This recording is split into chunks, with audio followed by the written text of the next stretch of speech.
മംഗളാദേവിയിൽ എല്ലാ വകുപ്പുകളും ചേർന്ന് വിപുലമായ ക്രമീകരണങ്ങളാണ് ഭക്തർക്കായി ഒരുക്കിയിരിക്കുന്നത് എന്ന് Thiruvithamkoor Devaswom president advocate PS Prasad.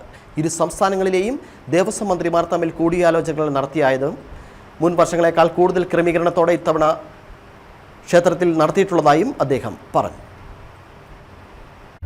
ആയിരക്കണക്കിന് ഭക്തജനങ്ങളാണ് ഇങ്ങോട്ടേക്ക് ഒഴുകിയെത്തിക്കൊണ്ടിരിക്കുന്നത്. ഇവർക്ക് വേണ്ടിയിട്ടുള്ള എല്ലാ അടിസ്ഥാന സൗകര്യങ്ങളും ദേവസ്വം വകുപ്പ് മന്ത്രിയും ദേവസ്വം വകുപ്പും റവന്യൂ വകുപ്പും പ്രത്യേകിച്ച് വനം വകുപ്പും എല്ലാ സംവിധാനങ്ങളും ഇവിടെ ഒരുക്കിയിട്ടുണ്ട്. കുടിവെള്ളത്തിൻ്റെ കാര്യത്തിലായാലും മറ്റ് ഭക്ഷണ സൗകര്യങ്ങളുടെ കാര്യത്തിലായാലും ഒക്കെ എല്ലാ സംവിധാനങ്ങളും ഇവിടെ ഒരുക്കിയിട്ടുണ്ട്.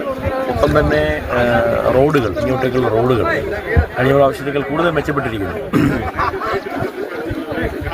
കല്ല് പാകി കോൺക്രീറ്റൊക്കെ ഇട്ട് കൂടുതൽ പാതകൾ മെച്ചപ്പെടുത്തിയിരിക്കുന്നു. എല്ലാ സംവിധാനങ്ങളും മെച്ചപ്പെട്ട സംവിധാനങ്ങളും സൗകര്യങ്ങളുമാണ് ഇവിടെ ഒരുക്കിയിരിക്കുന്നത്. അതിന് വനം വകുപ്പിനോടും റവന്യൂ വകുപ്പിനോടും ഒക്കെ ദേവസ്വം പ്രസിഡന്റ് എന്നുള്ള നിലയിൽ നന്ദി പറയുവാൻ ഞാൻ ഈ അവസരം വിളിക്കുകയാണ്. കഴിഞ്ഞ പ്രാവശ്യത്തേക്കാൾ കൂടുതൽ ഭക്തജനങ്ങൾ ഇങ്ങോട്ടേക്ക് ഒഴുകിയെത്തും എന്നാണ് ഞങ്ങൾ വിചാരിക്കുന്നത്. പ്രത്യേകിച്ച് ഇത് രണ്ട് സംസ്ഥാനങ്ങൾ തമ്മിലുള്ള ഒരു ഫെസ്റ്റിവലാണ്. തമിഴ്നാട് സർക്കാരും കേരള സർക്കാരും രണ്ട് ദേവസ്വം വകുപ്പ് മന്ത്രി, ഇവിടുത്തെ ദേവസ്വം വകുപ്പ് മന്ത്രി ശ്രീ VN വാസവൻ, തമിഴ്നാട് ദേവസ്വം വകുപ്പ് മന്ത്രി ശ്രീ ശേഖർ ബാബു അവർ തമ്മിൽ കൂടിയാലോചനകൾ നടത്തിയിരുന്നു.